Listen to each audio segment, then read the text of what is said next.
नमस्कार दोस्तों, मैं थर तिवारी आकार आईएएस के ऑनलाइन कोर्स में आप सभी का वेलकम करता हूं। कल से दोस्तों हम लोगों ने प्राचीन भारत के इतिहास पढ़ना प्रारंभ किया है और कल हम लोगों ने संक्षेप में प्राचीन भारतीय इतिहास के सिलेबस पर चर्चा की थी। साथ ही साथ कल की क्लास में हमने मानव के विकास को भी समझा था। दोस्तों, आज से हम व्यवस्थित तरह से पाषाण काल का अध्ययन करना प्रारंभ करेंगे। तो प्राचीन भारतीय इतिहास के सिलेबस में पहला महत्वपूर्ण टॉपिक है पाषाण काल। दोस्तों, पाषाण काल प्राचीन भारतीय इतिहास में उस काल को कहा जाता है जिस काल की जानकारी हमें केवल और केवल मनुष्य के द्वारा शिकार हेतु उपयोग में लाए जाने वाले पाषाण अर्थात पत्थर के औजारों के माध्यम से प्राप्त होती है। तो इस काल में मनुष्य का जीवन खानाबदोश था, वो स्थायी रूप से कहीं नहीं रहता था और मुख्यतः उसका जीवन शिकार पर आधारित होता था। शिकार करने के लिए इस समय मनुष्य के द्वारा पत्थर के औजारों का उपयोग किया जाता था। पत्थर के वही औजार हमें प्राप्त हुए हैं और उन्हीं औजारों के माध्यम से हमें पाषाण काल के इतिहास की जानकारी प्राप्त होती है। दोस्तों, पाषाण काल के समय को इतिहासकारों ने 25 लाख ईसा पूर्व से लेकर के 3000 ईसा पूर्व तक निर्धारित किया है। अब आप यह समझिए कि हमें 25 लाख ईसा पूर्व से 3000 ईसा पूर्व तक का इतिहास पढ़ना है। चूंकि यह समय काल बहुत ज़्यादा है, इसलिए संपूर्ण पाषाण काल को व्यवस्थित तरीके से पढ़ने के लिए इतिहासकारों ने 3 भागों में विभाजित किया है ताकि अलग अलग भाग का विस्तार से अध्ययन किया जा सके। इसलिए इतिहासकारों के द्वारा पाषाण काल को पूरा पाषाण काल, मध्य पाषाण काल एवं नव पाषाण काल में विभाजित किया गया है। दोस्तों, पूरा पाषाण काल के अंतर्गत मुख्यतः 25 लाख ईसा पूर्व से लेकर के 10,000 ईसा पूर्व तक की घटनाओं का अध्ययन किया जाता है, जबकि मध्य पाषाण काल के अंतर्गत 10,000 ईसा पूर्व से लेकर के 7,000 ईसा पूर्व तक की घटनाओं का और नव पाषाण काल के अंतर्गत 7,000 ईसा पूर्व से लेकर के 3,000 ईसा पूर्व तक की घटनाओं का अध्ययन किया जाता है। हालांकि दक्षिण भारत के इतिहास के संदर्भ में नव पाषाण काल के अंतर्गत आप 1,000 ईसा पूर्व तक की घटनाओं को शामिल करते हैं। तो क्लियर है दोस्तों, हमने देखा कि संपूर्ण पाषाण काल को इतिहासकारों ने 3 भागों में विभाजित किया है, जिनमें से प्रथम भाग है पुरा पाषाण काल। पूरा पाषाण काल जो कि 25 लाख ईसा पूर्व से 10,000 ईसा पूर्व तक का समय है, यह समय भी बहुत ज़्यादा है। इसीलिए पूरा पाषाण काल को भी बेहतर तरीके से पढ़ने के लिए इतिहासकारों के द्वारा 3 भागों में विभाजित किया गया है। पूर्व पुरा पाषाण काल, मध्य पुरा पाषाण काल और उच्च पुरा पाषाण काल। पूर्व पुरा पाषाण काल को निम्न पुरा पाषाण काल भी कहा जाता है। तो आप यह देखेंगे कि संपूर्ण पुरा पाषाण काल में मानव के द्वारा उपयोग में लाए जाने वाले पत्थर के औजारों के स्वरूप में परिवर्तन होता गया। जैसे पहले पत्थर के औजार अनगढ़ होते थे, यानी परिष्कृत नहीं होते थे और आकार में बड़े होते थे। धीरे धीरे मनुष्य पत्थर के छोटे छोटे औजारों का उपयोग करने लगा और वह पत्थर के औजार धीरे धीरे परिष्कृत होने लगे। इसीलिए पत्थर के औजारों के स्वरूप में होने वाले परिवर्तन के आधार पर संपूर्ण पुरा पाषाण काल को इतिहासकारों के द्वारा 3 भागों में विभाजित किया गया है। इसके अलावा आप यह भी देखेंगे कि समय के साथ साथ धीरे धीरे धीरे जलवायु गर्म होने लगी। पहले जलवायु बहुत ठंडी थी और भारत में शीत युग माना जाता था, लेकिन आगे चल करके शीत युग का धीरे धीरे समापन होता गया और जलवायु में परिवर्तन होता गया। तो इतिहासकारों ने न केवल पत्थर के औजारों के स्वरूप में होने वाले परिवर्तन के आधार पर, बल्कि जलवायु में भी होने वाले परिवर्तन के आधार पर संपूर्ण पुरा पाषाण काल को 3 भागों में विभाजित किया है। पहला भाग है पूर्व पुरा पाषाण काल, दूसरा भाग है मध्य पुरा पाषाण काल और तीसरा भाग है उच्च पुरा पाषाण काल। मैं आपसे बार बार समझा रहा हूं कि इनका विभाजन किसके आधार पर किया गया है? पत्थर के औजारों के स्वरूप के आधार पर और जलवायु में होने वाले परिवर्तन के आधार पर। पत्थर के औजारों के स्वरूप में होने वाले परिवर्तन के आधार पर, अर्थात समय के साथ साथ पत्थर के औजारों के स्वरूप में परिवर्तन होता गया। पूर्व पुरा पाषाण काल में पत्थर के औजारों का स्वरूप कुछ और था, मध्य पुरा पाषाण काल में कुछ और हुआ और उच्च पुरा पाषाण काल में कुछ और हुआ। तो दोस्तों, पत्थर के स्वरूप में निरंतर परिवर्तन होता गया और उसी परिवर्तन के आधार पर इतिहासकारों ने संपूर्ण पुरा पाषाण काल को 3 भागों में विभाजित किया है। साथ ही साथ इसके विभाजन का एक आधार जलवायु में होने वाला परिवर्तन भी रहा है, क्योंकि समय के साथ साथ जलवायु में भी परिवर्तन होता गया और उच्च पुरा पाषाण काल तक आते आते हिम युग का लगभग समापन हो चुका था। तो क्लियर है दोस्तों। बेहतर तरीके से पढ़ने के लिए हम पुरा पाषाण काल को 3 भागों में विभाजित करते हैं। पूर्व पुरा पाषाण काल, जिसे निम्न पुरा पाषाण काल भी कहा जाता है, मध्य पुरा पाषाण काल और उच्च पुरा पाषाण काल। हम आज पढ़ते हैं सबसे पहले पूर्व पुरा पाषाण काल। दोस्तों, पूर्व पुरा पाषाण काल के समय काल को इतिहासकारों ने 25 लाख ईसा पूर्व से 50,000 ईसा पूर्व माना है। और मैंने आपको पहले ही स्पष्ट किया कि पूर्व पुरा पाषाण काल को निम्न पुरा पाषाण काल की संज्ञा भी दी जाती है, तो इसे ही निम्न पुरा पाषाण काल कहा जाता है। इस काल में दोस्तों, मानव ना तो खेती करता था और ना ही वो पशुपालन से परिचित था। तो वो ना तो इस समय पशुओं को पालतू बनाता था और ना ही वो अपने जीवन निर्वाह के लिए खेती ही करता था, बल्कि अपने जीवन के लिए मानव इस समय पूर्णतः शिकार पर आधारित था। तो शिकार करके वो पशुओं को मारता था और पशुओं का कच्चा मांस खाता था। इस समय मानव को अग्नि का ज्ञान भी नहीं था, इस तरह से वो अभी मांस को पकाना भी नहीं जानता था। तो पूर्व पुरा पाषाण काल अर्थात निम्न पुरा पाषाण काल में मनुष्य ना तो कृषि और ना ही पशुपालन के ज्ञान से परिचित था और इस काल में मनुष्य का जीवन शिकारियों के समान था। वो खाना बदोश था, एक जगह नहीं रहता था, शिकार की तलाश में एक स्थान से दूसरे स्थान पर भटकता रहता था और वह खाद्य संग्राहक भी था, अर्थात पशुओं को मार करके उनके मांस का कुछ समय तक संरक्षण करता था ताकि आगे के दिनों में इस मांस का उपयोग किया जा सके। तो क्लियर है दोस्तों। मैं एक बार पढ़ करके सुना देता हूं कि पूर्व पुरा पाषाण काल में मानव कृषि एवं पशुपालन के ज्ञान से परिचित नहीं था। इस समय मानव शिकारी एवं खाद्य संग्राहक था, अर्थात वो शिकार करता था और शिकार किए हुए जंतु के मांस का संग्रह भी करता था। वह केवल बड़े पशुओं का ही शिकार कर सकता था, क्योंकि इस समय मनुष्य के पास छोटे छोटे औजार नहीं थे। उसमें तकनीकी का इतना विकास नहीं हुआ था कि वह पत्थर के छोटे छोटे औजारों का निर्माण कर सके। इसलिए मनुष्य इस समय पत्थर के बड़े बड़े औजारों का ही उपयोग करता था। यही कारण है कि निम्न पुरा पाषाण काल में मनुष्य केवल बड़े पशुओं का ही शिकार करता था। दोस्तों, निम्न पुरा पाषाण काल के जो पत्थर के औजार होते थे वो मुख्यतः क्वार्टरजाइट पत्थर से बनाए जाते थे। क्वार्टरजाइट पत्थर को स्फटिक पत्थर भी कहा जाता है और यह पत्थर नदियों के किनारे प्राप्त होता है। तो निम्न पुरा पाषाण काल में मनुष्य मुख्यतः नदी घाटियों के किनारे रहता था। नदी घाटियों के किनारे इसलिए रहता था क्योंकि नदी के पास उसे पत्थर के औजार के लिए कच्चा माल अर्थात पत्थर भी प्राप्त हो जाता था और नदी में जब पशु पानी पीने के लिए आते थे तब वो अपना शिकार भी कर लेता था। तो दोस्तों, निम्न पुरा पाषाण काल में मनुष्य मुख्यतः किनके किनारे बसा? नदियों के किनारे बसा। उसके पीछे 2 महत्वपूर्ण कारण थे कि नदियों से मनुष्य को औजार बनाने के लिए पत्थर भी प्राप्त हो जाते थे और दूसरा, नदी में आने वाले जीव जंतुओं का वह शिकार भी कर लेता था। चूंकि नदी में जो पत्थर पाया जाता है वह पत्थर क्वार्टरजाइट पत्थर होता है, उसे स्फटिक पत्थर कहा जाता है। इसलिए पूर्व पुरा पाषाण काल में मनुष्य के द्वारा शिकार हेतु जिन पत्थरों का इस्तेमाल किया गया था वह कैसा पत्थर था? क्वार्टरजाइट पत्थर था। आप लोगों ने नदियों में देखा होगा कि नदी में गोल गोल पत्थर होते हैं, वो रेतीले पत्थर होते हैं और आसानी से आप उनको फेंकें तो वो टूट भी जाते हैं। तो दोस्तों, ये पत्थर फर्जाइल होते हैं अर्थात भंगुर होते हैं। इन पत्थरों को क्वार्टरजाइट पत्थर कहा जाता है। इन्हीं पत्थरों से बने हुए औजारों का इस्तेमाल इस समय मुख्यतः मनुष्य के द्वारा किया जाता था और मनुष्य के जो औजार होते थे वो औजार क्रोड तकनीक से बनाए जाते थे। क्रोड तकनीक किसे कहते हैं ये मैं आपको आगे समझाऊंगा।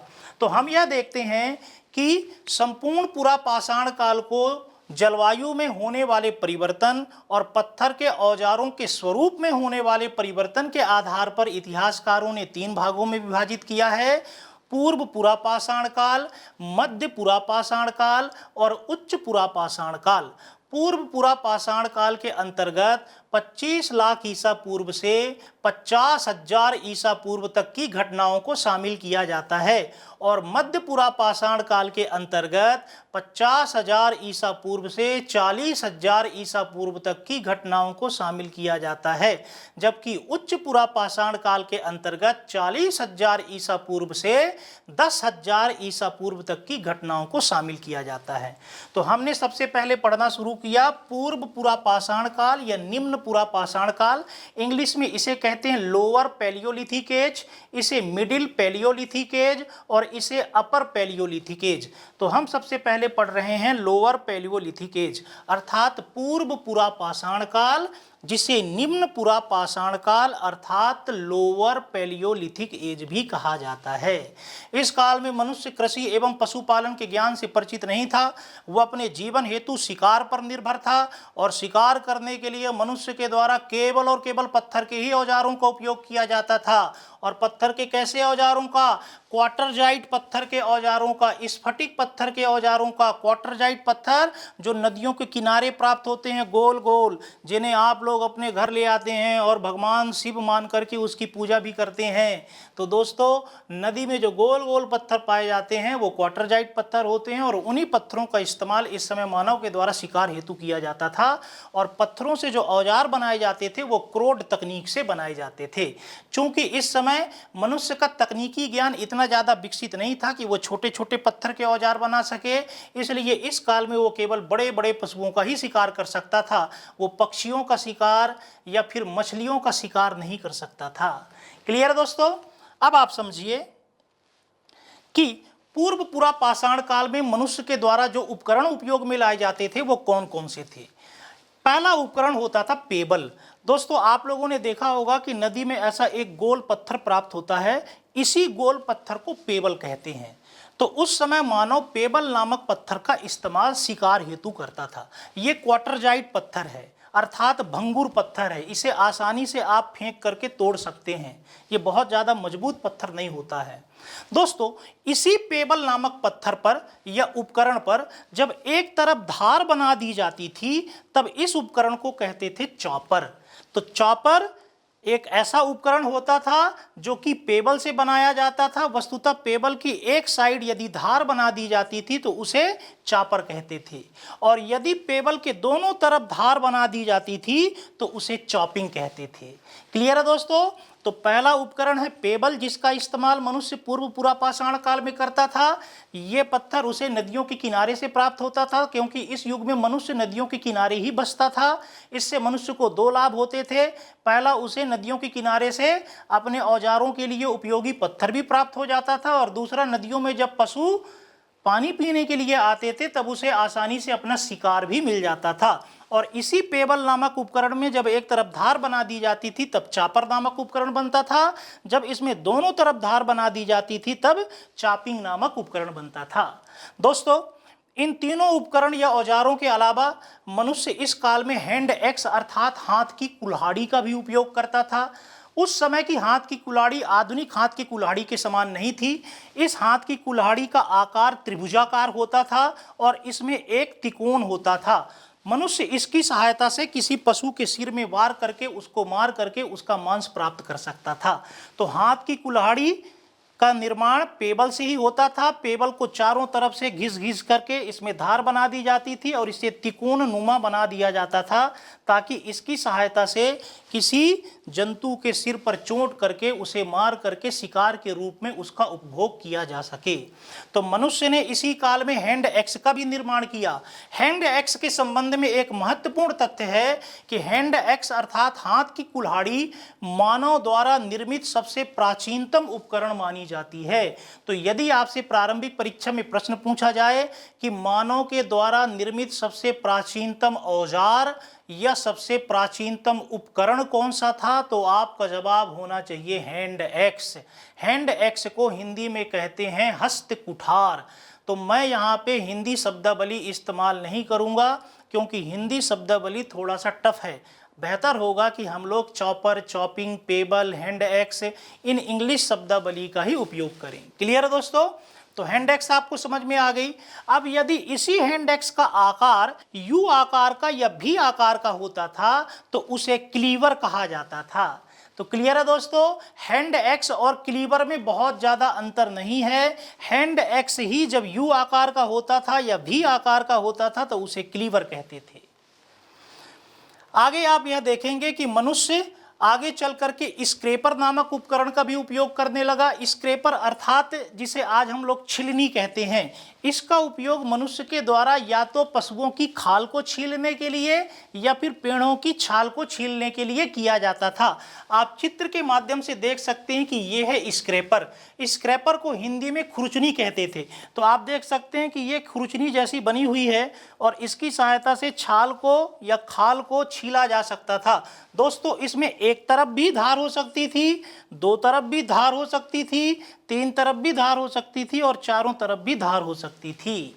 तो हमने देखा कि पेबल नामक उपकरण कैसा उपकरण है जो कि मनुष्य को नदी घाटी में प्राप्त हुआ था। इसी पेबल में जब एक तरफ धार बना दी जाती थी तब चापर का निर्माण होता था, जब दोनों तरफ धार बना दी जाती थी तब चापिंग का निर्माण होता था, जब इसमें एक तिकोनाकार इसे आकार दे दिया जाता था तब हैंड एक्स का निर्माण होता था, जब हैंड एक्स का आकार यू या भी के समान होता था तब उसे क्लीवर कहते थे। स्क्रैपर अर्थात खुरचनी जिसमें चारों तरफ या किसी एक साइड या दो साइड या तीन साइड खुरचन जैसी धार बना दी जाती थी। इसका उपयोग पशुओं की खाल को छीलने के लिए या पेड़ की छाल को छीलने के लिए किया जाता था। अगला महत्वपूर्ण उपकरण था पॉइंट। पॉइंट उस उपकरण को कहते थे जिसकी लंबाई उसकी चौड़ाई के 2 गुनी से ज़्यादा होती थी और पॉइंट में एक तरफ धार होती थी। आप देख सकते हैं कि इसमें एक तरफ धार बनाई गई है। तो पॉइंट का उपयोग छेद करने के लिए किया जाता था ताकि पशु की खाल में छेद करके उसकी खाल को आसानी से छीला जा सके। तो दोस्तों, पॉइंट नामक उपकरण किस उपकरण को कहते थे जिसमें एक लंबे पत्थर के उपकरण में एक तरफ धार बनाई जाती थी और पॉइंट का इस्तेमाल किसी पशु की खाल में छेद करने के लिए या किसी पशु की हड्डी में छेद करने के लिए किया जाता था। दोस्तों, पॉइंट से आगे चल करके ब्यूरिन नामक उपकरण का डेवलपमेंट हुआ। ब्यूरिन ऐसा उपकरण होता था जिसमें एक तरफ नहीं बल्कि दोनों तरफ धार बनाई जाती थी। इसकी तुलना आज के पेंचकस से की जा सकती है। जिस तरह से आज के पेंचकस में दोनों तरफ धार होती है और पेंचकस का उपयोग किसी जगह गड्ढा करने के लिए या कहीं छेद करने के लिए किया जाता है, ठीक उसी प्रकार ब्यूरिन का इस्तेमाल छेद करने के लिए किया जाता था। एक बार मैं पुनः समझा देता हूँ कि पेबल नामक उपकरण जो कि एज इट इज हमें नदी घाटी में पत्थर प्राप्त हुआ है, उसका उपकरण यदि मनुष्य ने औजार के रूप में किया तो उसे पेबल कहते थे। यदि उसमें एक तरफ धार बना दी गई तो उसे चॉपर कहते थे। यदि दोनों तरफ धार बना दी गई तो उसे चॉपिंग कहते थे।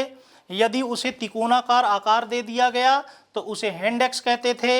हैंड एक्स यदि यू आकार या भी आकार का होता था तो उसे क्लीवर कहा जाता था। जब किसी पत्थर के औजार में चारों तरफ खुरचन जैसी बना दी जाती थी तब उसे खुरचनी या स्क्रैपर कहते थे। यदि किसी लंबे पत्थर के टुकड़े में एक तरफ धार बना दी जाती थी तो उसे पॉइंट कहते थे और यदि पॉइंट में दोनों तरफ धार बना दी जाती थी तो उसे ब्यूरिन कहते थे। अब आप एक बार और समझिए, इंपॉर्टेंट बात यह है कि ये पत्थर का मूल उपकरण है जो हमें मूल रूप से पत्थर प्राप्त हुआ।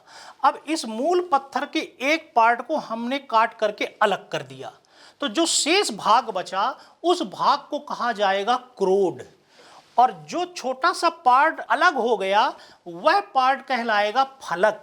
तो क्लियर है, क्रोड उपकरण कौन सा कहलाएगा? यदि किसी पत्थर के औजार के एक छोटे से पार्ट को काट करके या छील करके अलग कर दिया जाए और जो मुख्य पार्ट बचे उस मुख्य पार्ट को क्रोड उपकरण कहा जाएगा और जो पार्ट अलग हो गया है उस पार्ट को फलक उपकरण कहा जाएगा। फलक उपकरण को इंग्लिश में फ्लैक्स उपकरण और हिंदी में इसे सल्क उपकरण भी कहते हैं। तो क्रोड उपकरण समझ में आया? यदि किसी मूल पत्थर के एक भाग को काट करके अलग कर दिया गया और जो मुख्य पत्थर बचा है वो कहलाएगा क्रोड उपकरण। क्रोड उपकरण को इंग्लिश में कोर उपकरण या कोर टूल्स भी कहा जाता है। और जो पार्ट अलग हुआ है वो पार्ट फलक कहलाएगा या सल्क कहलाएगा या फ्लेक्स कहलाएगा। तो आप देखिए, चापर का निर्माण क्रोड उपकरण के रूप में हुआ है, चापिंग का निर्माण भी क्रोड उपकरण के रूप में हुआ है, लेकिन हैंड एक्स का निर्माण भी क्रोड उपकरण के रूप में हुआ है, क्लीवर का निर्माण भी क्रोड उपकरण के रूप में हुआ है, लेकिन स्क्रैपर का निर्माण फलक उपकरण के रूप में हुआ है, क्योंकि मुख्य पत्थर का जो पार्ट अलग हो गया था उसी पार्ट को चारों तरफ धारदार बना करके स्क्रैपर का निर्माण किया जाता था। तो आपसे यदि ये प्रश्न पूछा जाए कि पेबल कैसा उपकरण होता था, तो क्रोड उपकरण होता था, चापर ये भी क्रोड उपकरण होता था, चापिंग ये भी क्रोड उपकरण था, हैंड एक्स क्रोड उपकरण था, क्लीवर क्रोड उपकरण था, स्क्रैपर फलक उपकरण था, पॉइंट भी फलक उपकरण था और ब्यूरिन भी फलक उपकरण था। क्लियर है दोस्तों? मैं उम्मीद करता हूँ आपको समझ में आया होगा। आया है तो बहुत अच्छी बात है, नहीं आया है तो परीक्षा के पॉइंट ऑफ व्यू से इसका कोई बहुत ज़्यादा महत्व नहीं है। तो मैं आपको यह पढ़ा रहा था कि संपूर्ण पूरा पाषाण काल को इतिहासकारों के द्वारा 3 भागों में विभाजित किया गया है: पूर्व पूरा पाषाण काल, मध्य पूरा पाषाण काल और उच्च पूरा पाषाण काल।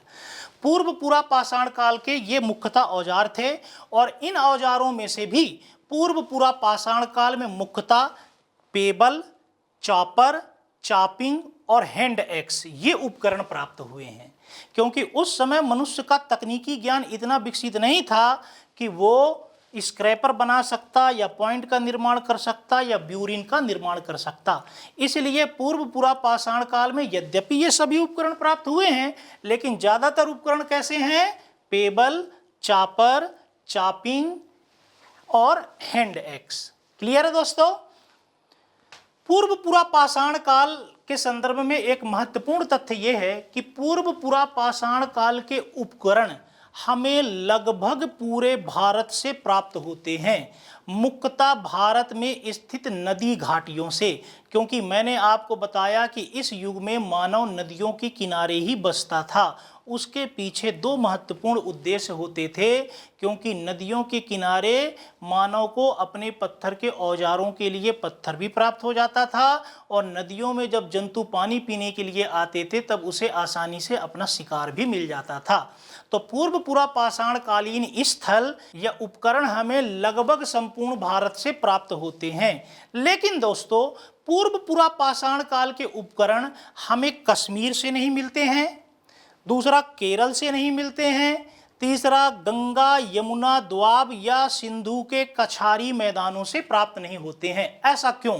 क्योंकि उस समय जब हिमयुग था तब कश्मीर में बहुत ज़्यादा ठंडी थी और वहाँ मनुष्य अपना जीवन नहीं जी सकता था, और अत्यधिक ठंडी होने की वजह से कश्मीर में दोस्तों पत्थर भी बहुत फ्रजाइल होता था, अर्थात भंगुर होता था, तो वहाँ के पत्थर मजबूत नहीं होते थे, इसलिए उस काल में मनुष्य कश्मीर में नहीं बसा। यही कारण है कि पूर्व पूरा पाषाण काल के उपकरण हमें कश्मीर से ज़्यादा प्राप्त नहीं होते हैं। इसके अलावा इस काल के उपकरण केरल से भी प्राप्त नहीं होते हैं। क्यों? क्योंकि केरल में उस समय घना घोर जंगल था और मनुष्य घना घोर जंगल में रहने से डरता था, क्योंकि उसे भी जंगली जीव जंतुओं का खतरा होता था। साथ ही साथ इस काल के उपकरण हमें गंगा, यमुना, दोआब एवं सिंधु के कछारी मैदानों से भी प्राप्त नहीं होते हैं, क्योंकि इन क्षेत्रों में भी उस काल में बड़े घना घोर जंगल हुआ करते थे, इसलिए मनुष्य इन क्षेत्रों में भी निवास नहीं करता था। तो आप यह समझें कि पूर्व पूरा पाषाण काल या निम्न पूरा पाषाण काल में मानव लगभग संपूर्ण भारत में रहता था, क्योंकि लगभग संपूर्ण भारत से उस काल में मानव के द्वारा इस्तेमाल में लाए जाने वाले पत्थर के उपकरण हमें प्राप्त हुए हैं।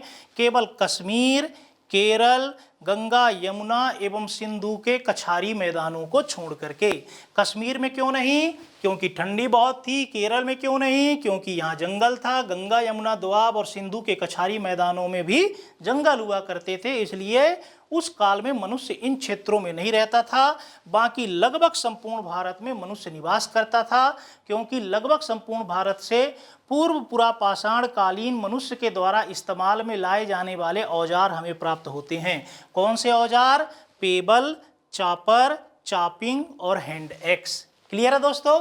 देखिए कहाँ कहाँ से प्राप्त हुए हैं। पाकिस्तान में सोहन नदी घाटी थी। सोहन वस्तुतः सिंधु नदी की सहायक नदी थी, जो आज समाप्त हो गई है। तो सोहन नदी घाटी से हमें उपकरण प्राप्त हुए हैं इस काल के। मध्य प्रदेश में नर्मदा नदी घाटी एवं सोन नदी घाटी के क्षेत्र से हमें इस काल के उपकरण प्राप्त हुए हैं।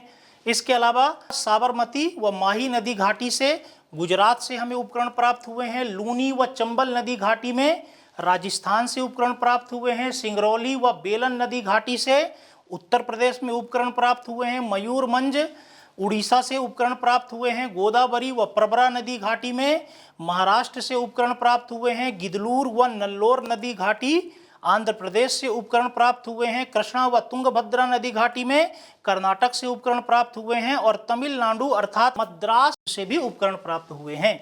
तो लगभग भारत की सभी नदी घाटियों से हमें पूर्व पुरापाषाण कालीन उपकरण अर्थात औजार प्राप्त होते हैं, केवल कश्मीर, केरल, गंगा, यमुना, सिंधु के कछारी मैदानों को छोड़ करके। ठीक है दोस्तों, अब इसमें मूल बात यह है कि निम्न पुरापाषाण काल या पूर्व पुरापाषाण काल में मनुष्य मुख्यतः चापर, चापिंग, पेबल और हैंड एक्स उपकरणों का प्रयोग करता था। इनमें से दोस्तों सोहन नदी घाटी से बहुत अधिक संख्या में चापर, चापिंग, पेबल उपकरण प्राप्त हुए हैं और मद्रास से बहुत अधिक संख्या में हैंड एक्स उपकरण प्राप्त हुए हैं। इसीलिए संपूर्ण पूर्व पुरापाषाण काल को इतिहासकारों ने दो संस्कृतियों में विभाजित किया है। पहली संस्कृति चापर, चापिंग, पेबल संस्कृति। ये उपकरण मुख्यतः कहाँ से मिले हैं? सोहन नदी घाटी से, इसलिए इसे सोहन संस्कृति भी कहा जाता है। और हैंड एक्स संस्कृति, हैंड एक्स उपकरण मुख्यतः कहाँ से मिले हैं? मद्रास से, इसलिए इसे मद्रासी संस्कृति भी कहा जाता है। तो पूर्व पुरापाषाण काल अर्थात निम्न पुरापाषाण काल को भी इतिहासकारों ने दो संस्कृतियों में विभाजित किया है, चापर, चापिंग, पेबल संस्कृति तथा हैंड एक्स संस्कृति। चापर, चापिंग, पेबल संस्कृति मुख्यतः सोहन नदी घाटी से ये उपकरण प्राप्त हुए हैं, इसलिए चापर, चापिंग, पेबल संस्कृति को सोहन संस्कृति भी कहा जाता है। और हैंड एक्स मुख्यतः मद्रास से प्राप्त हुए हैं, इसलिए हैंड एक्स संस्कृति को मद्रासी संस्कृति भी कहा जाता है। क्लियर है दोस्तों? हम सबसे पहले अध्ययन करते हैं चापर, चापिंग, पेबल संस्कृति का। आप देखिए कि इस संस्कृति के उपकरण सर्वप्रथम पाकिस्तान के पंजाब प्रांत में स्थित सोहन नदी घाटी से प्राप्त हुए हैं, इसलिए चापर, चापिंग, पेबल संस्कृति को सोहन नदी घाटी संस्कृति भी कहा जाता है। दोस्तों सोहन सिंधु नदी की सहायक नदी थी जो वर्तमान में अपना अस्तित्व नहीं रखती है। सबसे पहले 1928 में D.N. वाडिया ने सोहन नदी घाटी से चापर, चापिंग एवं पेबल उपकरण प्राप्त किए थे।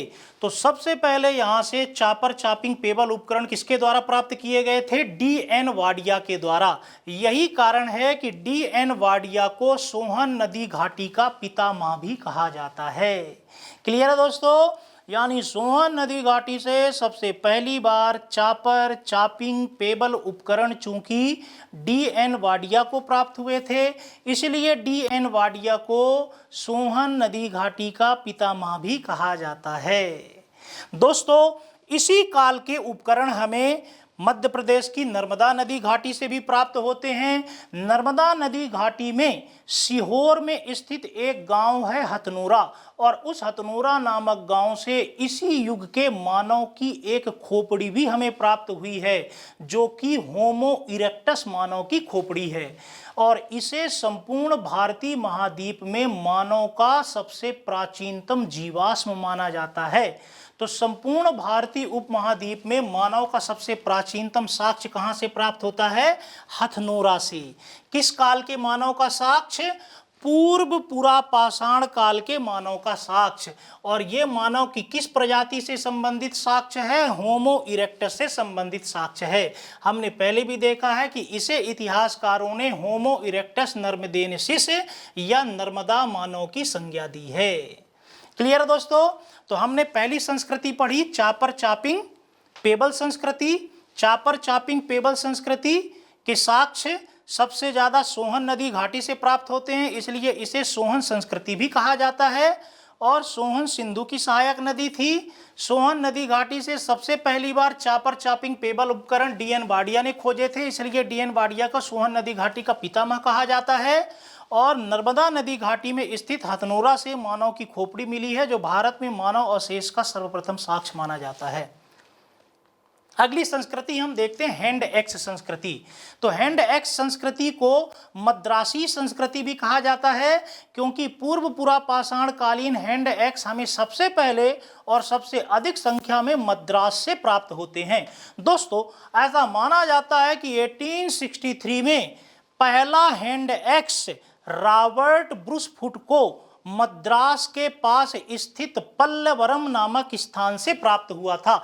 ये बहुत महत्वपूर्ण तथ्य है और यह तथ्य एक बार यूपीएससी के प्रारंभिक परीक्षा में पूछा भी गया है कि सबसे प्रथम हैंड एक्स किसे प्राप्त हुआ था?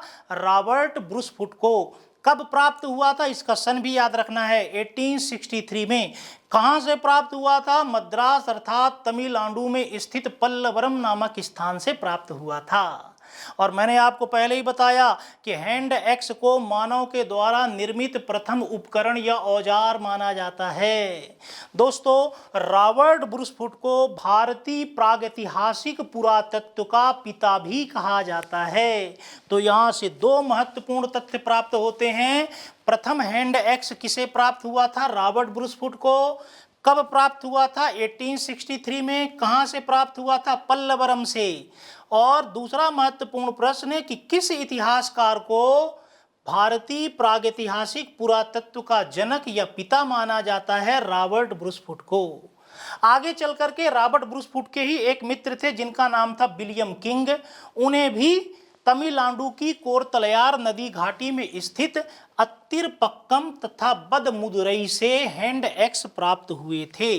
तो सबसे पहला हैंड एक्स प्राप्त हुआ था रॉबर्ट ब्रूसफुट को और दूसरा हैंड एक्स प्राप्त हुआ था उन्हीं के मित्र विलियम किंग को। एक साल बाद 1864 में वहीं मद्रास अर्थात तमिलनाडु की कोरतलयार नदी घाटी में स्थित अत्तिरपक्कम तथा बदमुदुरई से। क्लियर है दोस्तों? ये दोनों प्रश्न पूछे जा सकते हैं कि प्रथम हैंड एक्स किसे मिला? रॉबर्ट ब्रूसफुट को। और दूसरी बार हैंड एक्स किसे मिला? विलियम किंग को। दोस्तों, तो हमने देखा कि संपूर्ण पूर्व पुरापाषाण काल को हमने दो भागों में विभाजित करके पढ़ा, चापर चापिंग पेबल उपकरण और हैंड एक्स उपकरण। चापर चापिंग पेबल उपकरण मुख्यतः सोहन नदी घाटी से मिले हैं, इसलिए उस संस्कृति को सोहन संस्कृति भी कहा जाता है। और हैंड एक्स मुख्यतः मद्रास से प्राप्त हुए हैं, इसलिए इस संस्कृति को मद्रासी संस्कृति भी कहा जाता है। लेकिन भारत में एक स्थान ऐसा है जहां से न केवल चापर चापिंग पेबल उपकरण प्राप्त होते हैं बल्कि हैंड एक्स उपकरण भी प्राप्त होते हैं। उस स्थान का नाम है चौतरा। दोस्तों, चौतरा वर्तमान में हिमाचल प्रदेश में स्थित है और उस समय वह सोहन नदी घाटी में स्थित था। तो सोहन नदी घाटी में स्थित चौतरा, जो कि वर्तमान के हिमाचल प्रदेश में स्थित है, एक ऐसा स्थान है जहां से हमें उत्तर की संस्कृति अर्थात चापर चापिंग पेबल संस्कृति और दक्षिण की संस्कृति अर्थात हैंड एक्स संस्कृति, इन दोनों के साक्ष्य प्राप्त होते हैं। इसलिए चौतरा को उत्तर एवं दक्षिण भारत के पूर्व पुरापाषाण कालीन संस्कृति का मिलन स्थल माना जाता है। क्लियर है दोस्तों? एक बार पुनः रिवीजन कर लेते हैं। हमने सबसे पहले पढ़ा पूर्व पुरापाषाण काल। पूर्व पुरापाषाण काल के संबंध में मैंने आपको बताया कि इस काल में मनुष्य ना तो कृषि से परिचित था, ना ही वो पशुपालन से परिचित था। अपने जीवन हेतु मनुष्य केवल और केवल शिकार पर निर्भर था।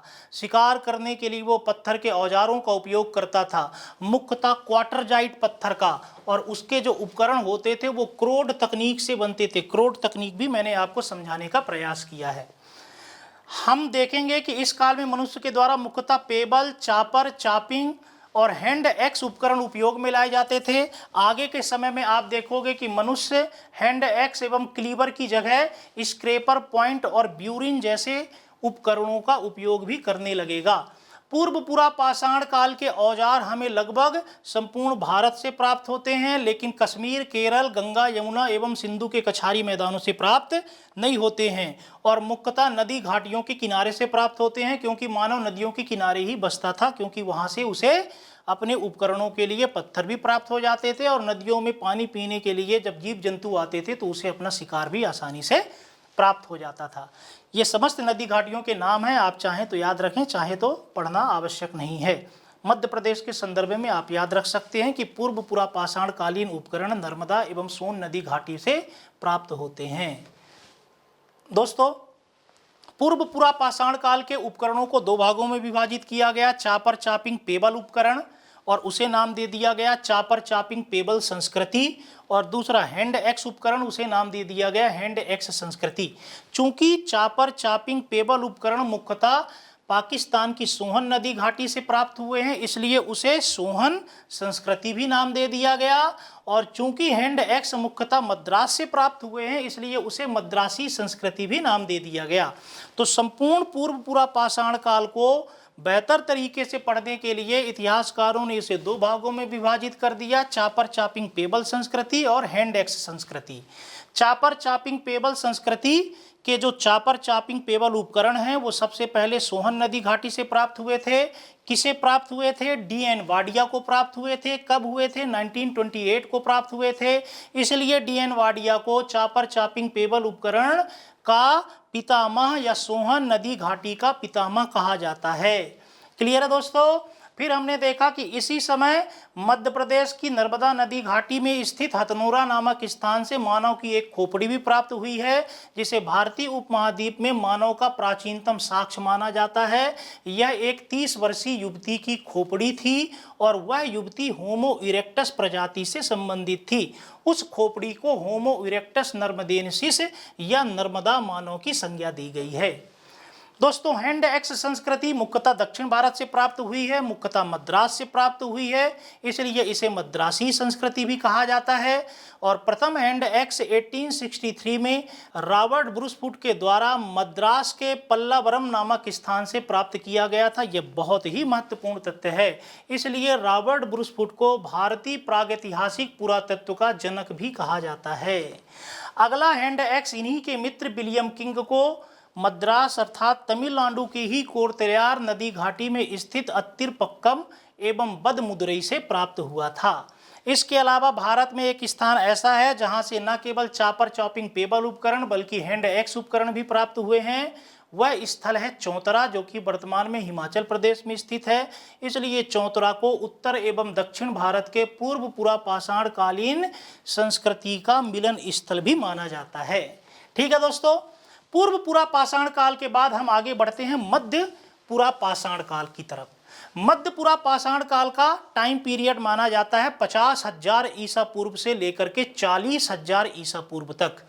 मध्य पुरा पाषाण काल में भी मानव को कृषि एवं पशुपालन का ज्ञान नहीं था और इस काल में भी मानव अपने जीवन हेतु मुख्यतः शिकार पर ही निर्भर था।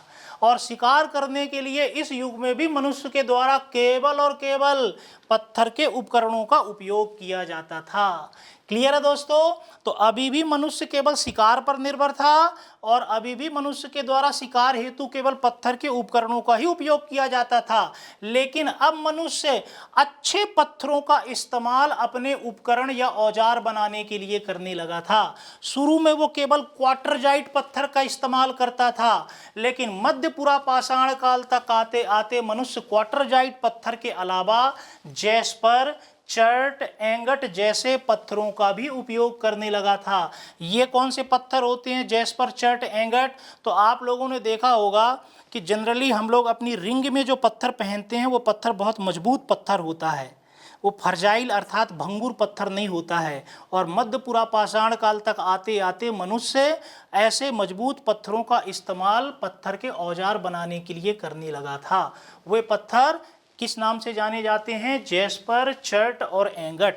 तो मध्य पुरा पाषाण काल में मनुष्य क्वार्टरजाइट पत्थर के अलावा जैस्पर, चर्ट, एंगट जैसे पत्थरों का भी इस्तेमाल करने लगा था। और क्रोड उपकरणों के साथ साथ इस काल में मनुष्य ज़्यादातर फलक उपकरण बनाने लगा था। मैंने आपको बताया था कि क्रोड उपकरण कौन कौन से थे? Payable, chopper, chopping, hand axe और क्लीवर। जबकि फलक उपकरण कौन कौन से थे? स्क्रैपर, पॉइंट और ब्यूरिन, क्योंकि उनका निर्माण मुख्य पत्थर में से जो पत्थर काट करके अलग कर दिया जाता था उस छोटे भाग में से किया जाता था। उस छोटे पत्थर को कहा जाता है फलक या सल्क। तो दोस्तों, मध्य पुरा पाषाण काल में मनुष्य के द्वारा मुख्यतः किस तकनीक के पत्थर के औजारों का उपयोग किया जाता था? फलक या सल्क तकनीक के पत्थर के औजारों का। फलक या सल्क को इंग्लिश में फ्लेक्स भी कहा जाता है। क्लियर है दोस्तों? एक बार पुनः समझिए कि इस काल में भी मनुष्य शिकारी था, खाद्य संग्राहक था। अब वो क्वार्टरजाइट के अलावा जैस्पर, चर्ट, एंगट जैसे पत्थरों का उपयोग उपकरण बनाने के लिए करने लगा था। अब वो फलक अर्थात सल्क उपकरण बनाने लगा था। इस काल के प्रस्तर उपकरणों में वो प्रस्तर उपकरण तो थे ही थे जो मनुष्य पहले से उपकरण उपयोग में ला रहा था, जैसे payable, chopper, chopping, hand x और क्लीवर। अब आकर के मनुष्य स्क्रैपर, पॉइंट और ब्यूरिन इन उपकरणों का भी उपयोग करने लगा था, क्योंकि ये फलक उपकरण थे और मनुष्य इस काल में फलक उपकरणों का ही ज्यादातर उपयोग करता था। क्लियर दोस्तों? चूंकि इस काल में मनुष्य के द्वारा मुख्यतः फलक उपकरणों का उपयोग किया जाता था, इसलिए मध्य पुरा पाषाण कालीन संस्कृति को इतिहासकारों के द्वारा फलक संस्कृति की भी संज्ञा दी गई है। तो दोस्तों, हम किस काल को फलक संस्कृति की संज्ञा देते हैं? मध्य पुरा पाषाण काल को, क्योंकि मध्य पुरा पाषाण काल में मनुष्य के द्वारा मुख्यतः फलक उपकरणों का उपयोग किया जाता था। दोस्तों, एक इतिहासकार हैं HD संकालिया। उनने महाराष्ट्र स्थित नेवासा नामक स्थान को मध्य पुरा पाषाण काल का प्रारूप स्थल घोषित किया है। तात्पर्य यह है कि यदि आप मध्य पुरा पाषाण काल की सभी विशेषताओं को देखना चाहते हैं कि उस समय के औजार कैसे होते थे, तो आपको वो सभी विशेषताएं कहाँ दिखाई दे देगी? नेवासा नामक स्थान पर। नेवासा वर्तमान में महाराष्ट्र में स्थित है और गोदावरी की एक सहायक नदी है प्रवरा, उस प्रवरा नामक नदी के किनारे स्थित है। तो HD संकालिया ने मध्य पुरा पाषाण काल का प्रारूप स्थल नेवासा को घोषित किया है। तो ये प्रश्न भी पूछा जा सकता है कि मध्य पुरा पाषाण काल प्रारूप स्थल क्या है? नेवासा। वैसे ही यदि मैं आपसे पूछूं कि पूर्व पुरा पाषाण काल का प्रारूप स्थल क्या है, तो उसके दो प्रारूप स्थल हो जाएंगे। एक मद्रास, वहां से जाकर के आप हैंडेक्स की सारी विशेषताएं देख सकते हैं, और दूसरा सोहन नदी घाटी, वहां से जाकर के आप चापर, चापिंग, पेबल उपकरणों की सभी विशेषताएं देख सकते हैं। क्लियर दोस्तों? तो हम पूर्व पुरा पाषाण काल का प्रारूप स्थल सोहन नदी घाटी एवं मद्रास को मान सकते हैं। उसी प्रकार मध्य पुरा पाषाण काल का प्रारूप स्थल HD संकालिया के द्वारा नेवासा को घोषित किया गया है। मध्य पुरा पाषाण काल के उपकरण भी अर्थात pebble, chopper, chopping, hand axe, cleaver, scraper, point, burin, ये उपकरण भी जिनका उपयोग मानव के द्वारा मध्य पुरा पाषाण काल में अर्थात 50,000 ईसा पूर्व से 40,000 ईसा पूर्व के दौरान किया जाता था, ये उपकरण भी हमें लगभग संपूर्ण भारत से प्राप्त हुए हैं। केवल कश्मीर, केरल, गंगा, यमुना एवं सिंधु के कछारी मैदानों को छोड़ करके, क्योंकि उन क्षेत्रों में उस समय मानव के रहने की परिस्थितियां नहीं थीं। इसके अलावा मध्य पुरा पाषाण काल के उपकरण हमें ज़्यादातर प्रायद्वीप भारत से प्राप्त होते हैं। प्रायद्वीप भारत यानी कि लगभग मध्य भारत से दक्षिण भारत का क्षेत्र, क्योंकि यह क्षेत्र पठारी क्षेत्र था और पठारी क्षेत्र में मनुष्य को पत्थर अच्छे से प्राप्त हो जाते थे, आसानी से प्राप्त हो जाते थे, इसलिए मनुष्य इस काल में मुख्यतः प्रायद्वीपीय भारत में बसता था। इस काल में मनुष्य ज़्यादातर पंजाब वाले क्षेत्र में नहीं बसा, क्योंकि पंजाब में अभी ठंडी बहुत ज़्यादा थी और ठंडी होने की वजह से पंजाब का जो पत्थर होता था वो फर्जाइल होता था, भंगुर होता था। इसलिए हमें भारत के उत्तर पश्चिम सीमा प्रांत अर्थात पंजाब से मध्य पुरा पाषाण काल के ज़्यादा उपकरण प्राप्त नहीं होते हैं, बल्कि भारत के प्रायद्वीपीय क्षेत्र से हमें इस काल के उपकरण ज़्यादा प्राप्त होते हैं, क्योंकि इस काल में मनुष्य मुख्यतः प्रायद्वीपीय भारत में ही निवास करता था। क्लियर है दोस्तों? एक बार पुनः रिवीजन करते हैं। मध्य पुरा पाषाण काल में भी मनुष्य शिकारी ही था। अभी वह ना तो कृषि से परिचित था, ना वो पशुपालन से परिचित था, ना ही वो आग से परिचित था। अभी वो पशुओं का केवल कच्चा मांस खाता था और पशुओं के मांस का वो संग्रह भी करता था, इसलिए उसे खाद्य संग्राहक भी कहा जा सकता है। साथ ही साथ इस काल में भी मनुष्य के द्वारा शिकार हेतु केवल और केवल पत्थर के औजारों का उपयोग किया जाता था, लेकिन अब मनुष्य पत्थर के अच्छे औजारों का उपयोग करने लगा था और क्वार्टरजाइट पत्थर के अलावा वो जैस्पर, चर्ट, एंगट जैसे मजबूत पत्थरों के उपकरण बनाने लगा था और साथ ही साथ क्रोड तकनीक से नहीं बल्कि वो फलक तकनीक से भी उपकरण बनाने लगा था। और यही कारण है कि मध्य पुरा पाषाण काल के मनुष्य के द्वारा न केवल pebble, chopper, chopping, hand axe, cleaver उपकरणों का बल्कि स्क्रैपर पॉइंट व ब्यूरिन नामक उपकरणों का भी उपयोग किया जाने लगा था। दोस्तों, इस काल के उपकरण मुख्यतः फलक आधारित थे, इसलिए इस काल को फलक संस्कृति भी कहते हैं। और फलक संस्कृति का प्रारूप स्थल या मध्यपुरा पाषाण काल का प्रारूप स्थल एच.डी. संकालिया के द्वारा महाराष्ट्र स्थित नेवासा को घोषित किया गया है। और मध्यपुरा पाषाण कालीन उपकरण हमें लगभग संपूर्ण भारत से प्राप्त होते हैं, पंजाब से ज़्यादा प्राप्त नहीं होते हैं, क्योंकि वहाँ अच्छे पत्थर का अभाव था, वहाँ ठंडी बहुत पड़ती थी। मुख्यतः इस काल के उपकरण हमें प्रायद्वीपीय भारत से प्राप्त होते हैं, क्योंकि प्रायद्वीपीय भारत में जलवायु भी गर्म थी और यहाँ के पत्थर भी मजबूत थे। ठीक है दोस्तों, तीसरा महत्वपूर्ण पार्ट है उच्च पुरा पाषाण काल। तो हमने देखा कि संपूर्ण पुरा पाषाण काल को हमने 3 भागों में विभाजित किया था, पूर्व पुरा, मध्यपुरा और उच्च पुरा। तो अब हमारा यह अंतिम पार्ट है उच्च पुरा पाषाण काल। उच्च पुरा पाषाण काल में भी मनुष्य को ना तो कृषि का ज्ञान था और ना ही पशुपालन का ज्ञान था, और इस काल में भी मनुष्य अपनी आजीविका हेतु केवल और केवल शिकार पर निर्भर था। और साथ ही साथ इस काल में मनुष्य अच्छे पत्थरों का उपयोग औजारों को बनाने के लिए करने लगा था। न केवल क्वार्टरजाइट, जैस्पर-चर्ट, एंगट, बल्कि फ्लिंट जैसे पत्थरों का उपयोग भी उच्च पुरा पाषाण काल के मनुष्य के द्वारा किया जाने लगा था। फ्लिंट और ज़्यादा मजबूत पत्थर होता है, और जो पत्थर जितना मजबूत होगा उस पत्थर से उतने छोटे औजार बनाए जा सकेंगे, क्योंकि यदि पत्थर भंगुर होगा तो आप उससे छोटे औजार नहीं बना पाएंगे। पत्थर यदि मजबूत है तो आप उससे छोटे से छोटे औजार बना सकते हैं। तो अब मनुष्य न केवल क्वार्टरजाइट बल्कि जैस्पर, चर्ट, एंगट और सबसे महत्वपूर्ण फ्लिंट जैसे पत्थरों का भी उपयोग करने लगा था। और मनुष्य के जो उपकरण होते थे वो ब्लेड उपकरण होते थे। अब आप समझिए, क्रोड उपकरण यानी मुख्य पत्थर के एक पार्ट को अलग कर दिए, जो मेन पार्ट बचा है उस पार्ट को कहेंगे क्रोड उपकरण। जो अलग किया हुआ पार्ट है उस पार्ट को कहेंगे फलक उपकरण। और फलक उपकरण भी यदि बहुत छोटा है तो उसे कहेंगे ब्लेड उपकरण। तो क्लियर है, मनुष्य इस काल में ब्लेड उपकरणों का उपयोग करने लगा था। और इस काल में मनुष्य पूर्व के समान chopper, chopping, pebble, hand axe, cleaver, scraper, point, burin इन उपकरणों का उपयोग करता ही करता था। इस काल में मनुष्य के द्वारा ज़्यादातर ब्यूरिन नामक उपकरण का उपयोग किया जाने लगा, स्क्रैपर का उपयोग किया जाने लगा, पॉइंट का उपयोग किया जाने लगा। और समय के साथ साथ मनुष्य chopper, chopping, pebble, hand axe, cleaver जैसे उपकरणों का उपयोग कम करता गया। तो उच्च पुरा पाषाण काल में मनुष्य के द्वारा मुख्यतः स्क्रैपर, पॉइंट, ब्यूरिन उपकरणों का उपयोग किया जाता था। और ये उपकरण अब ब्लेड तकनीक से बनाए जाने लगे थे, यानी फलक के भी छोटे से भाग को ब्लेड कहते हैं। तो अब मनुष्य के उपकरण और ज़्यादा छोटे बनने लगे थे और ज़्यादा शार्प बनने लगे थे, क्योंकि इस काल में मनुष्य और ज़्यादा मजबूत पत्थर का उपयोग करने लगा था, फ्लिंट जैसे पत्थरों का। क्लियर है दोस्तों, चूंकि इस काल के उपकरण मुख्यतः ब्लेड उपकरण होते थे और इस काल में मुख्यतः ब्यूरिन नामक उपकरणों की ज़्यादा प्राप्ति हुई है, इसलिए इतिहासकारों ने उच्च पुरा पाषाण काल को ब्लेड संस्कृति या ब्लेड ब्यूरिन संस्कृति नाम दिया है। तो इस काल को ब्लेड ब्यूरिन संस्कृति भी कहा जाता है, क्योंकि इस काल के उपकरण मुख्यतः ब्लेड उपकरण हैं और इस काल में मुख्यतः ब्यूरिन नामक उपकरण प्राप्त हुआ है। ब्यूरिन हमने देखा जो पेंचकस जैसा होता है, जिसमें दोनों तरफ धार होती है।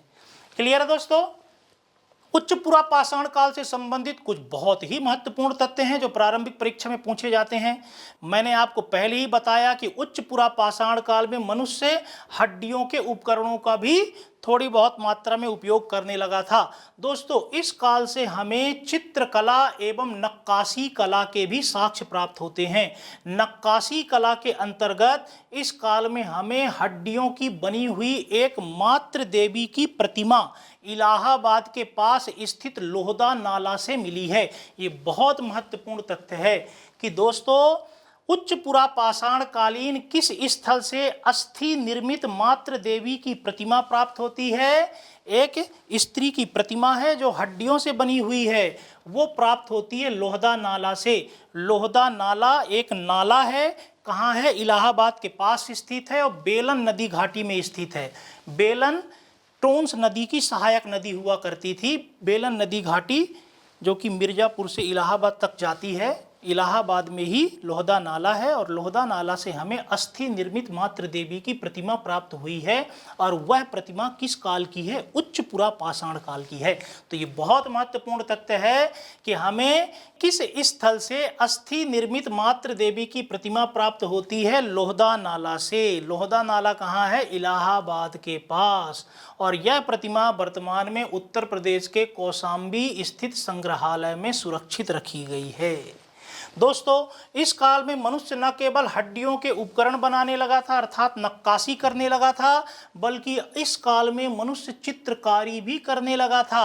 और इस काल की चित्रकारी के साक्ष्य हमें भीमबेटका की गुफाओं से प्राप्त होते हैं। तो मध्य प्रदेश के रायसेन जिले में स्थित हैं भीमबेटका की गुफाएं।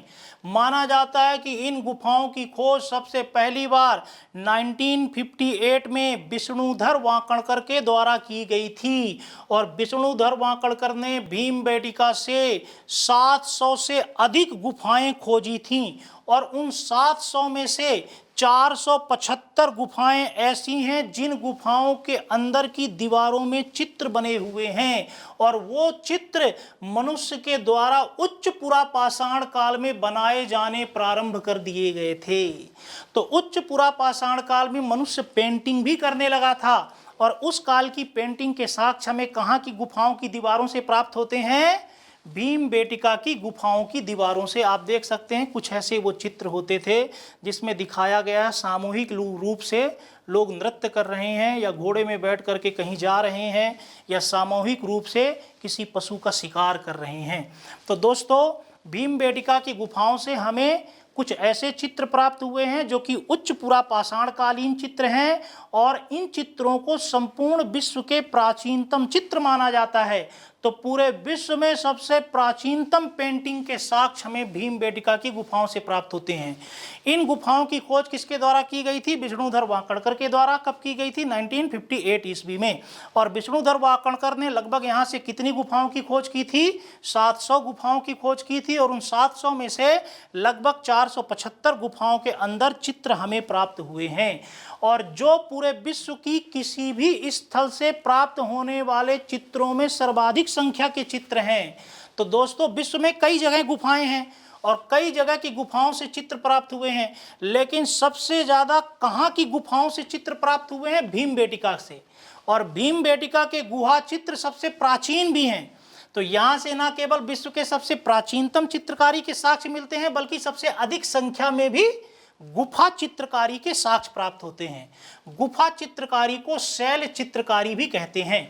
तो इन्हें आप शैल चित्र भी कह सकते हैं, इन्हें आप गुफा चित्र भी कह सकते हैं और इन्हें आप गुहा चित्र भी कह सकते हैं।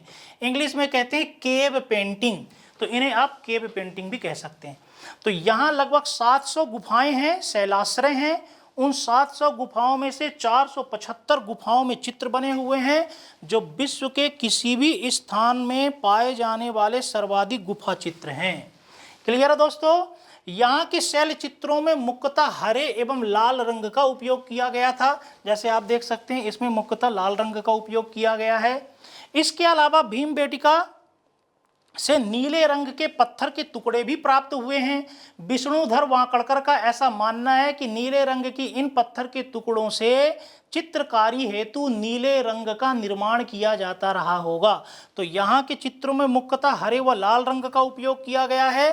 साथ ही साथ यहाँ से नीले रंग के पाषाण के टुकड़े भी प्राप्त हुए हैं, पत्थर के टुकड़े, जिनसे संभवतः नीला रंग तैयार किया जाता रहा होगा। दोस्तों, भीमबेटका के गुफाओं के जो चित्र हैं उनमें मुख्यतः चित्र बने हुए हैं जिसमें सामूहिक रूप से लोग नृत्य कर रहे हैं या सामूहिक रूप से लोग मिलकर के शिकार कर रहे हैं। तो यहाँ के शैलाश्रयों में से मुख्यतः नृत्य करते हुए मानव समुदाय को या शिकार करते हुए बहुत सारे लोगों को दिखाया गया है। भीमबेटका के जो चित्र प्राप्त हुए हैं वो चित्र उच्च पुरा पाषाण काल से लेकर के ऐतिहासिक काल तक के प्राप्त होते हैं। समझ रहे हैं आप? यानी उच्च पुरा पाषाण काल में यहाँ के लोगों ने गुफाओं के अंदर चित्र बनाए आगे मध्य पाषाण काल में भी, फिर नवपाषाण काल में भी, फिर ताम्र पाषाण काल में भी, इवन आगे चल करके ऐतिहासिक काल तक के चित्र हमें भीमबेटका की गुफाओं से प्राप्त होते हैं। लेकिन यहाँ की गुफाओं से सबसे प्राचीनतम चित्र किस काल के प्राप्त होते हैं? उच्च पुरापाषाण काल के। और यहाँ की गुफाओं से सबसे अधिक संख्या में चित्र किस काल के प्राप्त होते हैं? मध्य पाषाण काल के। मध्य पाषाण काल उच्च पुरापाषाण काल के बाद आएगा, क्योंकि हमने पुरापाषाण काल को 3 भागों में विभाजित किया था: पूर्व पुरापाषाण काल, मध्य पुरापाषाण काल, उच्च पुरापाषाण काल। और फिर पुरापाषाण काल के बाद आएगा मध्य पाषाण काल, और मध्य पाषाण काल के बाद आएगा नवपाषाण काल। तो भीमबेटका की गुफाओं के जो चित्र हैं वो उच्च पुरापाषाण काल से प्रारंभ होकर के ऐतिहासिक काल तक जाते हैं। समझ रहे हैं आप? जिनमें सबसे प्राचीनतम चित्र किस काल के हैं? उच्च पुरापाषाण काल के। और सबसे अधिक संख्या में चित्र किस काल के हैं? मध्य पाषाण काल के। दोस्तों, इसके अलावा उच्च पुरापाषाण काल की एक बड़ी विशेषता यह है कि इस काल में कुछ स्थानों से हमें शुतुरमुर्ग के अंडे के छिलके भी प्राप्त हुए हैं। ऐसा माना जाता है कि उत्तर प्रदेश में एक जिला स्थित बांदा, उस बांदा जिले से सर्वप्रथम हमें उच्च पुरापाषाण काल के शुतुरमुर्ग के अंडे के छिलके प्राप्त हुए हैं। तो शुतुरमुर्ग के अंडे के छिलके हमें उच्च पुरापाषाण कालीन सबसे प्रथमतः किस स्थान से प्राप्त होते हैं? बांदा जिले से प्राप्त होते हैं। इसके अलावा उच्च पुरापाषाण कालीन शुतुरमुर्ग के अंडे के छिलके उत्तर प्रदेश के बांदा जिले के अलावा महाराष्ट्र के पाटने, राजस्थान के चंदेसाल एवं मध्य प्रदेश के रामनगर से भी प्राप्त होते हैं। लेकिन ये इतने सारे नाम आपको याद नहीं रखना, आप केवल यह तथ्य याद रखें कि उच्च पुरापाषाण कालीन शुतुरमुर्ग के अंडे के छिलके हमें सर्वप्रथम कहाँ से मिलते हैं? उत्तर प्रदेश के बांदा जिले से। और दूसरा तथ्य आपको यह याद रखना है कि उच्च पुरापाषाण कालीन शुतुरमुर्ग के अंडे के छिलकों में मानव के द्वारा चित्र बनाए गए थे। ऐसे चित्र हमें महाराष्ट्र के पाटने से प्राप्त हुए हैं। तो शुतुरमुर्ग के अंडे के छिलके सबसे पहले कहां से मिले हैं? बांदा जिले उत्तर प्रदेश से। लेकिन शुतुरमुर्ग के अंडे के छिलके पर मानव निर्मित चित्र सबसे पहले कहां से मिले हैं? महाराष्ट्र के पाटने से। क्लियर है दोस्तों? एक बार पुनः रिवीजन कीजिए कि उच्च पुरापाषाण काल में भी मनुष्य शिकारी था। वो ना तो कृषि से परिचित था, ना ही पशुपालन से परिचित था। इस काल में वो क्वार्टरजाइट, जेस्पर, चर्ट, एंगट के अलावा फ्लिंट पत्थरों का भी उपयोग करने लगा था। इस काल में वो ब्लेड उपकरण बनाने लगा था। ब्लेड अर्थात फलक को भी जब और ज़्यादा छोटा बना दिया जाए तब उसे ब्लेड उपकरण कहते हैं। इस काल में मनुष्य के द्वारा न केवल chopper, chopping, hand axe, cleaver जैसे उपकरणों का, बल्कि मुख्यतः स्क्रैपर, पॉइंट और ब्यूरन उपकरणों का उपयोग किया जाता था। चूंकि इस काल में ब्लेड उपकरण और ब्लेड उपकरणों में सबसे ज़्यादा ब्यूरिन उपकरण प्राप्त हुए हैं, इसलिए इतिहासकारों ने इस काल को ब्लेड ब्यूरिन संस्कृति की संज्ञा दी है। इस काल में हमें नक्काशी एवं चित्रकारी के भी साक्ष्य प्राप्त होते हैं। नक्काशी के रूप में हमें अस्थि निर्मित मातृ देवी की एक प्रतिमा इलाहाबाद के लोहदा नाले से प्राप्त होती है। वर्तमान में यह प्रतिमा कौशाम्बी के संग्रहालय में सुरक्षित रखी गई है। साथ ही साथ इस काल में मनुष्य चित्रकारी भी करने लगा था, जिसके साक्ष्य हमें मध्य प्रदेश के रायसेन जिले में स्थित भीमबेटका की गुफाओं से प्राप्त होते हैं। भीमबेटका की गुफाओं से प्राप्त होने वाले चित्र पूरे विश्व के सबसे प्राचीनतम चित्र माने जाते हैं। इन गुफाओं की खोज 1958 ईस्वी में विष्णुधर वाकणकर के द्वारा की गई थी। यहाँ से विष्णुधर वाकणकर ने लगभग 700 गुफाओं की खोज की थी, जिनमें से 475 अर्थात लगभग 500 गुफाओं में हमें चित्र प्राप्त होते हैं। और ये किसी भी स्थान की गुफाओं से प्राप्त होने वाले सर्वाधिक चित्र हैं। तो यहीं से हमें विश्व में सबसे अधिक संख्या में गुफा चित्र प्राप्त होते हैं। यहाँ के चित्रों में मुख्यतः हरे एवं लाल रंग का उपयोग किया जाता था। यहाँ से नीले रंग के पत्थर के टुकड़े भी प्राप्त हुए हैं। वाकणकर महोदय का मानना है कि इनसे भी रंग तैयार किए जाते रहे होंगे। भीमबेटका के शैलाश्रयों में मुख्यतः मानव समुदाय के रूप में चित्रांकन किया गया है, जिसमें मानव समुदाय को शिकार करते हुए या नृत्य करते हुए चित्रांकित किया गया है। इसकी पेंटिंग भी आप देख सकते हैं, लगभग कुछ ऐसे चित्र बने हुए हैं। और भीमबेटका की गुफाओं से उच्च पुरापाषाण काल से लेकर के ऐतिहासिक काल के चित्र प्राप्त होते हैं। सबसे प्राचीनतम यहाँ से जो चित्र मिले हैं वो उच्च पुरापाषाण काल के हैं, लेकिन सबसे अधिक संख्या में जो यहाँ की गुफाओं से चित्र मिले हैं वो मध्य पाषाण काल के हैं। दोस्तों इसके अलावा उच्च पुरापाषाण काल के कुछ स्थानों से हमें शुतुरमुर्ग के अंडे के छिलके भी प्राप्त होते हैं। सबसे पहले उत्तर प्रदेश के बांदा जिले से हमें शुतुरमुर्ग के अंडे के छिलके प्राप्त हुए हैं, यह तथ्य महत्वपूर्ण है। इसके अलावा महाराष्ट्र के पाटने नामक स्थान से हमें शुतुरमुर्ग के अंडे के कुछ ऐसे छिलके प्राप्त हुए हैं जिन पर मानव के द्वारा चित्रांकन भी किया गया था। तो शुतुरमुर्ग के ऐसे अंडों के छिलके जिनमें मानव के द्वारा चित्र निर्मित किए गए थे कहाँ से प्राप्त हुए हैं? महाराष्ट्र के पाटने से प्राप्त हुए हैं। उच्च पुरापाषाण काल में मनुष्य चकमक पत्थर का भी उपयोग करने लगा था। चकमक पत्थर एक खुरदुरा पत्थर होता है, रेतीला पत्थर होता है, और यदि उस पत्थर को घिसा जाए, आपस में रगड़ा जाए तो उससे आग निकलती है। तो दोस्तों मनुष्य इस काल में चकमक पत्थर से परिचित हो चुका था, और चूंकि वो चकमक पत्थर को जान चुका था इसलिए बहुत संभव है कि इस काल में मनुष्य ने आग भी देख ली हो। तो ज़्यादातर इतिहासकार यह मानते हैं कि मनुष्य सबसे पहली बार आग से परिचित हुआ है उच्च पुरापाषाण काल में। लेकिन इस काल में मनुष्य आग से तो परिचित हो गया था, लेकिन आग के प्रयोग से नहीं, कि आग का प्रयोग कैसे करना है, कैसे इससे मांस को पकाना है या पानी को उबालना है या क्या इसका करना है।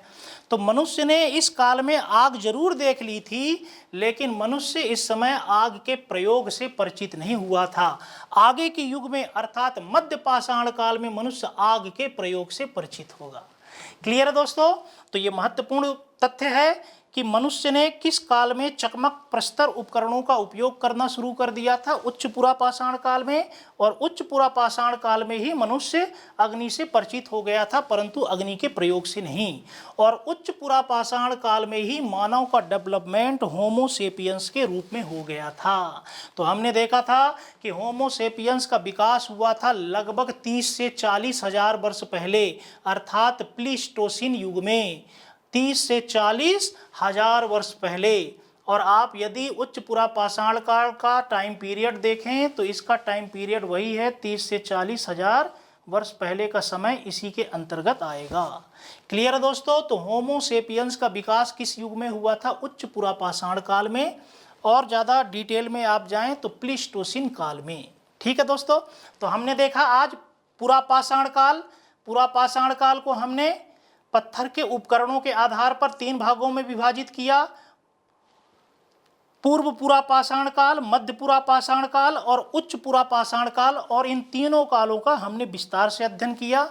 आप इस वीडियो को बार बार देखें, संबंधित तथ्यों को रिवीजन करने का प्रयास करें, और संभव हो सके तो प्राचीन भारतीय इतिहास से संबंधित एक क्वेश्चन बैंक लेकर के आएँ और ज़्यादा से ज़्यादा ऑब्जेक्टिव क्वेश्चन सॉल्व करने का प्रयास करें। किसी प्रश्न को सॉल्व करने के दौरान यदि आपको परेशानी होती है तो एप्लीकेशन के माध्यम से आप मुझसे प्रश्न पूछ सकते हैं। आप सभी दोस्तों का बहुत बहुत धन्यवाद। Thank you very much.